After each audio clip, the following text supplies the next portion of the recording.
Hello बच्चों, कैसे हैं आप सब। आशा है आप सभी खुश होंगे, अच्छे से होंगे और मस्ती कर रहे होंगे, है ना।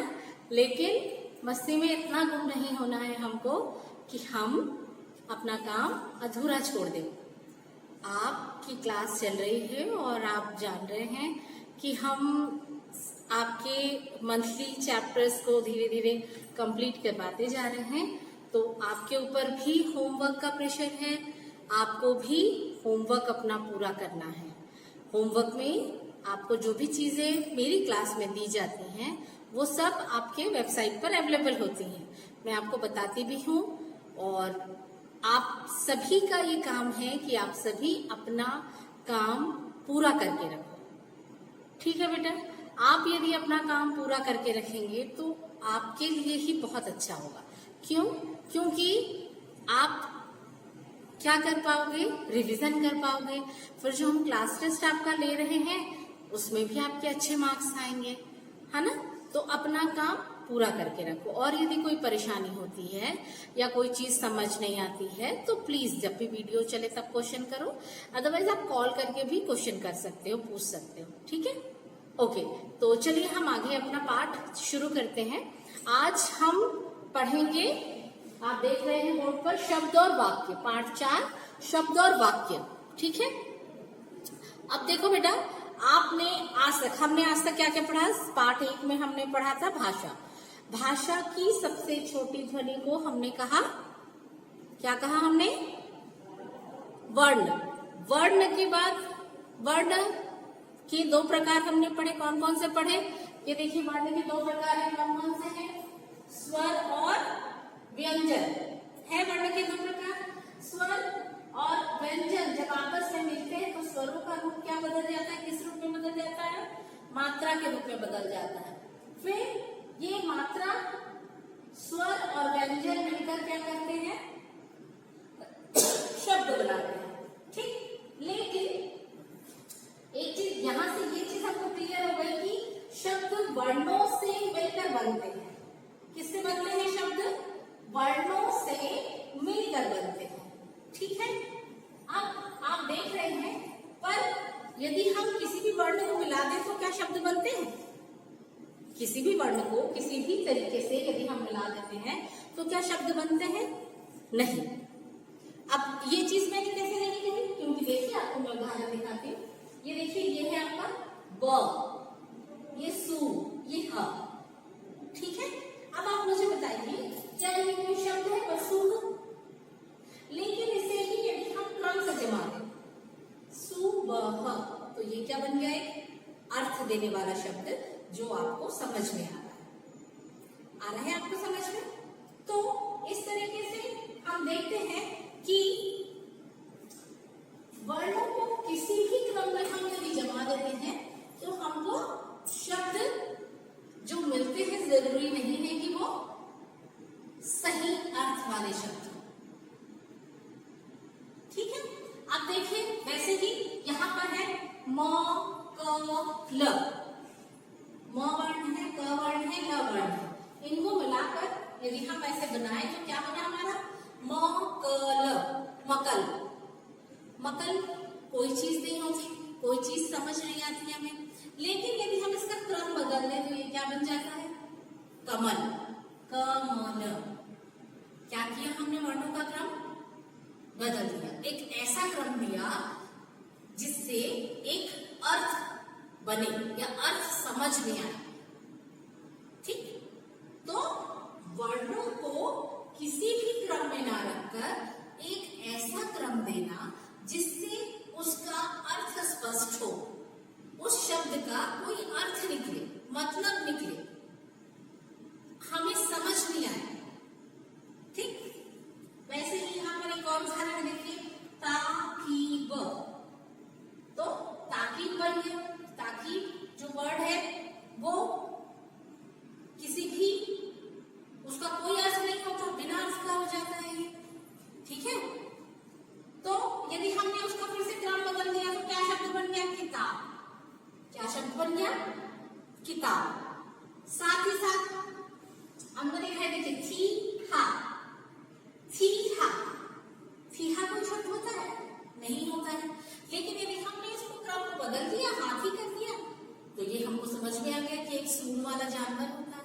एक जानवर का नाम है जिसकी लंबी सूंड होती है, कान होते हैं बड़े बड़े, और जो बहुत ज्यादा भारी होता है, जिसके 4 पैर होते हैं।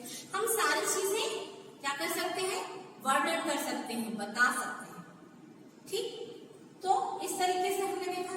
वैसे यहाँ वाला एक और शब्द देखिए, कुशल। अब ये कुशल मैंने जो लिखा हुआ है, इसमें देखिए स के नीचे एक हलंत लगा है। ये हलंत जो है बेटा, मैंने आपको बताया था कि हलंत क्या होता है, कब लगता है हलंत? व्यंजनों के साथ लगता है, जब व्यंजन अधूरे होते हैं, अर्थात जब वो स्वर के साथ मिलकर पूर्ण नहीं हुए होते हैं, अधूरे होते हैं, आधा जब हम लिखते हैं किसी व्यंजन को, तब हम ऐसे हलंत लगाते हैं। तो अब हमने यहाँ पर लिखा है कुशल, यहाँ देखिए हमने लिखा कुशल, लेकिन ऐसा कोई शब्द नहीं होता। लेकिन फिर से हमने इसमें क्रम बदला, तो क्या बन गया, स्कूल। एक ऐसा शब्द बना जिसका अर्थ होता है पाठशाला, जिसका अर्थ होता है, जिसको पढ़ने से हमको समझ में आता है कि जहां बच्चे पढ़ने जाते हैं। ठीक, तो इस तरीके से हमने क्या सीखा कि वर्णों का सार्थक क्रम, जो एक ऐसा शब्द देता है जिसका अर्थ होता है, क्या कहलाता है, शब्द कहलाता है। तो शब्द की परिभाषा क्या है, वर्णों के सही क्रम को जिसका कोई अर्थ निकले, वर्णों के सही क्रम को जिसका कोई अर्थ निकले, शब्द कहते हैं। ठीक, और इन सभी शब्दों का उदाहरण आप दे सकते हैं। समझ में आ गया आपको?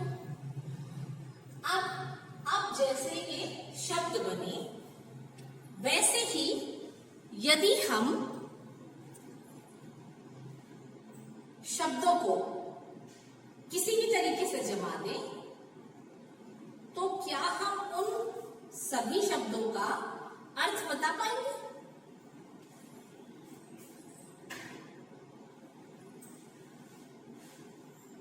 क्या हम उन सभी शब्दों का अर्थ बता पाएंगे? इसके लिए हम फिर से एक उदाहरण देखते हैं, कुछ उदाहरण देखते हैं। जैसे यहाँ पर कुछ उदाहरण लिखे हुए देखिए, जा रहे हैं बच्चे पार्क, ये शब्द है, हर अलग अलग शब्द हैं सभी। क्या ये शब्दों का सही क्रम है? दूसरा वाला उदाहरण देखते हैं, माँ एक ठंडा गिलास पानी दो। क्या गिलास ठंडा होता है या पानी ठंडा होता है? समझ आ रहा है आपको मेरे कहने का मतलब? मैं क्या कहना चाहती हूँ, क्या समझाना चाहती हूँ आपको? मैं आपको ये बताना चाहती हूँ कि कभी भी यदि हम शब्दों को भी सही जगह पर नहीं रखते, तो उनसे बनने वाले वाक्य हमें सही अर्थ नहीं समझा पाते। हम कभी कभी ये चीजें, ये गलतियां हम अक्सर करते हैं। कई बार आप लोग जब प्रश्नों के उत्तर देते हैं, तब भी आप लोग ये गलतियां करते हैं कि आपका वाक्य विन्यास या वाक्य सही ढंग से नहीं बना होता है। अच्छा, आपको एक बात बताइए, यदि हम ये कहें कि रमेश खाना खाती है और रीना जल पीता है, तो क्या ये सही है? आप खुद बताइए, क्या ये सही है? नहीं। क्या होगा? रमेश जल पीता है और रीना खाना खाती है, यही होगा ना? जी हाँ। तो ऐसे ही हम कई जगह बहुत सारी गलतियां करते हैं। ये वाली गलतियां जो मैंने आपको बताई अभी, ये लिंग संबंधी अशुद्धि थी, गलतियां थी। ठीक है, वैसे ही ये हम सारी चीजें आगे पढ़ेंगे। अभी फिलहाल हम क्या पढ़ रहे हैं? सही वाक्य। तो फिर एक तीसरा उदाहरण देखते हैं, रीना खेल रही पार्क में। क्या इससे आपको कुछ समझ में आता है? ऐसे ही और उदाहरण देखते हैं हम, रमेश खाता खाना है, या नहाने जा रहा नदी में हाथी। ये सभी वाक्य आप देख रहे हैं, कुछ गलत लग रहा है, ठीक है। इनको एक बार यदि हम पढ़ते हैं या एक बार यदि हम सुनते हैं तो हमको इनको दोबारा सुनना पड़ता है समझने के लिए, ठीक। अब इन सभी वाक्यों को हम देखते हैं सही क्रम क्या होगा। सभी वाक्यों में शब्दों का सही क्रम क्या होगा। सबसे पहला आपने देखा था, क्या देखा है, जा रहे हैं बच्चे पार्क। उसका सही क्या हो जाएगा, बच्चे पार्क में जा रहे हैं। यदि हम ये बात कहते हैं तो कभी हमें दोबारा सुनना नहीं पड़ता, हम एक बार में समझ जाते हैं कि कौन जा रहा है पार्क में, बच्चे पार्क में जा रहे हैं, ठीक। दोबारा दूसरा जब हम देखते हैं, माँ एक ठंडा गिलास पानी दो, तो उसका सही रूप क्या होगा, माँ एक गिलास ठंडा पानी दो। क्योंकि क्या होता है बेटा, पानी ठंडा होता है ना, गिलास ठंडा नहीं होता है। एक गिलास ठंडा पानी दो, ये सही है। थर्ड आप देखिए, रीना खेल रही पार्क में। रीना नाम की जो लड़की है वो कहाँ खेल रही है, पार्क में खेल रही है। यदि हम इसको ऐसा लिखते हैं कि रीना पार्क में खेल रही है, तब सही तरीके का वाक्य बनता है, सही वाक्य बनता है। यानी वाक्य में शब्दों का क्रम ऐसा होना चाहिए कि बिना सोचे समझे हम उसका सही अर्थ समझ पाए। तो वही चीज यहाँ पर है आपकी कि यहाँ पर शब्दों का क्रम इधर-उधर हो गया है, तो शब्दों को व्यवस्थित क्रम में लिखकर एक सही अर्थ वाला वाक्य बनाया हमने। उसके बाद है रमेश खाता खाना है। उसका सही वाक्य क्या होगा, रमेश खाना खाता है। उसके बाद नहाने जा रहा नदी में हाथी, तो क्या होगा उसका, हाथी नदी में नहाने जा रहा है। समझ आया आपको। तो इसके आधार पर हम ये कह सकते हैं वाक्य के लिए कि वाक्य शब्दों को सही क्रम में जमाने पर जब अर्थ निकले, वाक्य उसे कहते हैं जब हम शब्दों को सही क्रम में जमाएं और उसका एक अर्थ निकले। उस अर्थ को समझने के लिए हमें किसी प्रकार की क्या ना करनी पड़े, परेशानी ना उठानी पड़े या मेहनत ना करनी पड़े। वरना जो ऊपर वाले शब्द हमने देखे जो अव्यवस्थित क्रम में लगे हुए हैं, उन शब्दों को यदि हम देखते हैं या सुनते हैं तो एक बार और हमको सुनना पड़ता है, तब हम सही अर्थ समझ पाते हैं कि क्या कहा जा रहा है, ठीक है। तो इस तरीके से ये पाठ पूरा होता है और इस पाठ में आपने जाना कि शब्द किसे कहते हैं और वाक्य किसे कहते हैं। दोनों के लिए वही चीजें लागू हुई हैं। पहले शब्द के लिए वर्णों के व्यवस्थित क्रम को जिससे एक सार्थक अर्थ निकले शब्द कहते हैं, और वैसे ही शब्दों के व्यवस्थित क्रम से जिनका एक अर्थ निकले वाक्य कहते हैं। ठीक, तो ये दोनों चीजें क्लियर हो गई आपकी। अब आगे यदि हम बढ़े तो आप देखेंगे कि बहुत सारे हम ये जो शब्द हैं और ये जो वाक्य, ये दोनों चीजें हमको कई बार हम अनजाने में गलतियां कर देते हैं। अनजाने में कैसे गलतियां करते हैं? हम करते रहते हैं कुछ और हम कह देते हैं कुछ, तो हमारी जो सोच है और हमारा जो कार्य है वो दोनों मिक्स हो जाता है। इस कारण हम कई बार इस तरीके की गलतियां कर देते हैं। ठीक है, तो ये था आपका मेन कारण जो आप गलतियां कर देते हैं। और दूसरी चीज ये भी होती है कि कई बार हमें सही वाक्य विन्यास के बारे में नहीं पता होता है, इसलिए भी हम ये गलती कर देते हैं। तो अब आगे से आपने शब्द बनाना सीख लिया, आपने सही वाक्य बनाना सीख लिया, तो अब सही शब्द और सही वाक्य, अब आपसे गलती नहीं होनी चाहिए इसमें। ठीक है, ओके। अब इसके बाद यदि हम आगे देखें तो आपका अभ्यास कार्य है। आपके अभ्यास कार्य में मौखिक प्रश्न दिए गए हैं। मौखिक प्रश्न जो है वो सबसे पहला है आपका मौखिक प्रश्न, शब्द कैसे बनते हैं। तो आप जानते हैं कि शब्द कैसे बनते हैं, और इस एक और प्रश्न जो दिया हुआ है, वाक्य बनाते समय हमें क्या ध्यान रखना चाहिए। तो मैंने बेटा पहले ही आपको बता दिया कि शब्द कैसे बनते हैं, वर्णों के व्यवस्थित क्रम से जिनका कोई अर्थ निकले शब्द बनते हैं, ठीक है।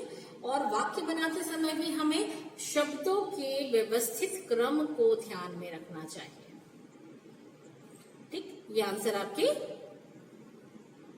वेबसाइट पर अवेलेबल है, आपके ऐप में भी अवेलेबल है, तो आप ये आंसर वहां से ले सकते हैं। उसके बाद इसमें दिया है सही अर्थ पर निशान लगाइए। अब देखिए, जैसे मैंने आपको ये कुछ जो आपके वाक्य है, ये वाक्य मैंने कुछ आपको बदल कर दिए थे, यानी वाक्य के क्रमों में कुछ परिवर्तन कर दिया था। ये आप देख रहे हैं, ये जो मैंने लाल रंग से लिखे हुए हैं, इन सभी वाक्यों में शब्दों के क्रम में परिवर्तन है। तो ये जो शब्दों के क्रम में परिवर्तन है, ये ही क्रम का परिवर्तन जो है वो आपके इस सही विकल्प चुनो वाले में किया गया है। उसमें से एक विकल्प में सही उत्तर लिखा हुआ है, बाकी विकल्प में क्या है, गलत है। तो आपको क्या जानना है कि इसमें से कौन सा सही है। मुझे है खेलने जाना, मुझे जाना है खेलने, या मुझे खेलने जाना है। तो आप क्या सेलेक्ट करेंगे या चूज करेंगे या चुनेंगे, आप चुनेंगे मुझे खेलने जाना है। उसके बाद मेरे बस्ते में है पेंसिल, मेरे बस्ते में पेंसिल है या बस्ते में पेंसिल है मेरे, तो इसमें आप दूसरा वाला चुनेंगे, मेरे बस्ते में पेंसिल है। तीसरा है धोबी ने कपड़ा धोया, धोया कपड़ा धोबी ने, कपड़ा धोया धोबी ने। इन तीनों में सबसे पहला ही वाक्य सही है, जिसमें लिखा हुआ है धोबी ने कपड़ा धोया। उसके बाद हम आते हैं फोर्थ पे, नानी आई नानी दिल्ली से, या नानी दिल्ली से आई या दिल्ली से नानी आई। इसमें हम देखते हैं कि दूसरा वाला सही है, नानी दिल्ली से आई। उसके बाद कमीज नीली है मेरी, कमीज मेरा नीली है और मेरी कमीज नीली है।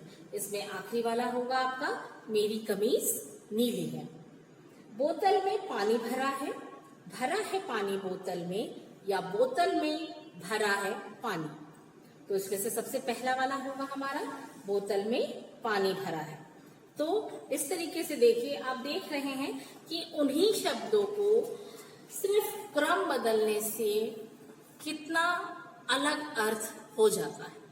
तो इसी कारण हमें वाक्य बनाते समय हमेशा इस बात का ध्यान रखना है कि शब्द जो हैं वो सही जगह पर अर्थात सही क्रम में लगे, जिससे सही वाक्य बने, ठीक है।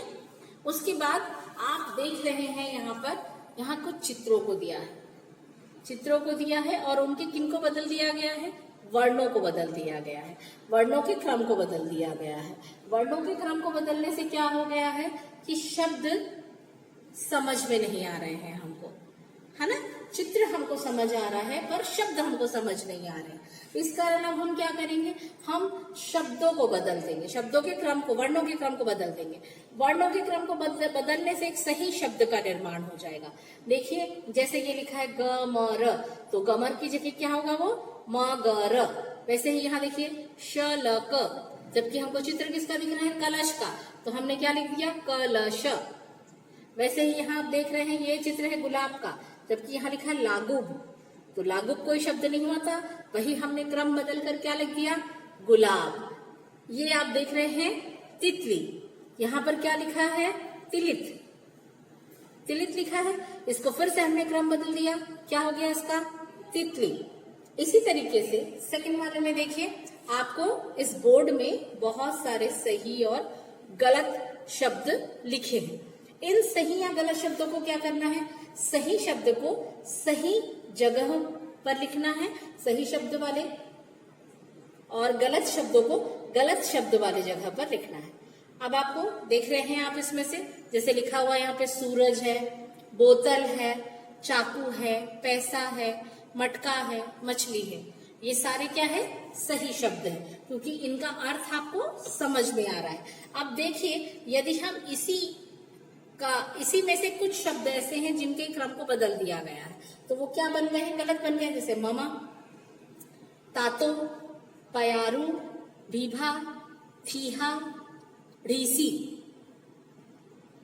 समझ आ रहा है आपको? इसका यदि हम उल्टा करके देखें तो देखिए क्या हो जाएगा,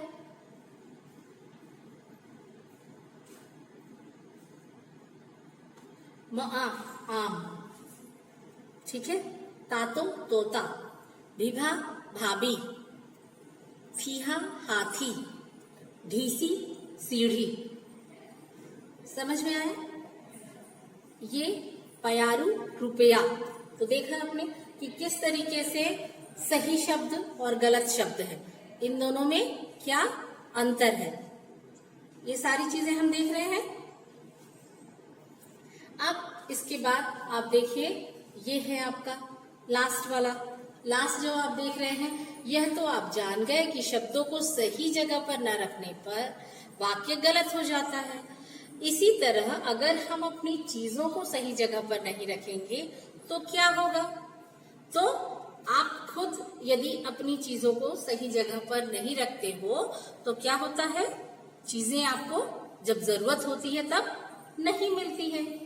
तो उसका आंसर भी क्या होगा, यही होगा, कोई चीज आसानी से नहीं मिलेगी।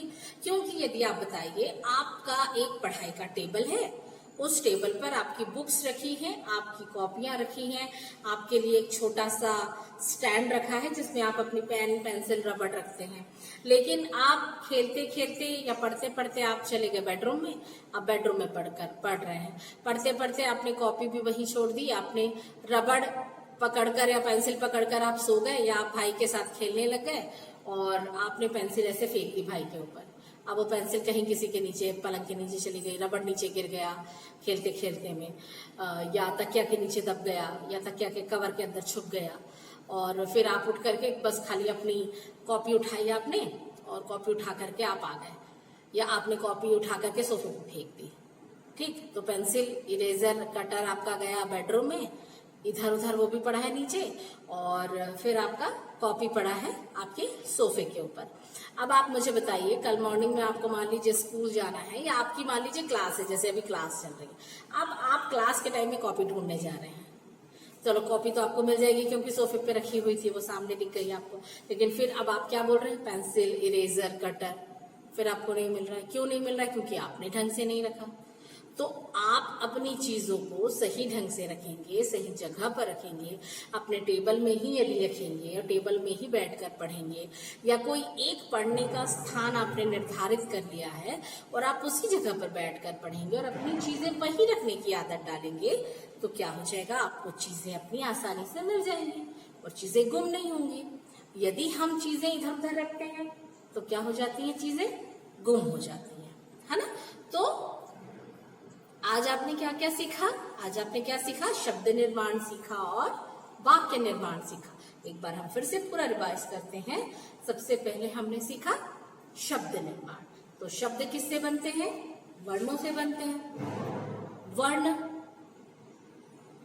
वर्ण के व्यवस्थित क्रम से बनते हैं। ठीक है, शब्द वर्ण से बनते हैं, लेकिन साथ ही साथ वर्णों के व्यवस्थित क्रम से बनते हैं, जिनसे कोई अर्थ निकले, है ना। तो शब्द की परिभाषा क्या दी हमने कि शब्द वर्णों के व्यवस्थित क्रम से बनते हैं, जिनका कोई अर्थ हो। ठीक, दूसरा हमने पढ़ा वाक्य।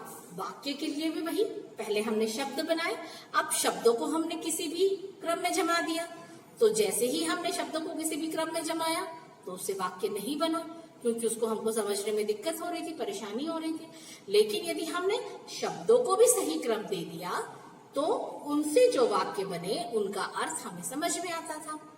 तो इस प्रकार वाक्य की परिभाषा भी क्या हो गई कि शब्दों के सही क्रम को या व्यवस्थित क्रम को जिससे कोई एक अर्थ निकलता है वाक्य कहते हैं।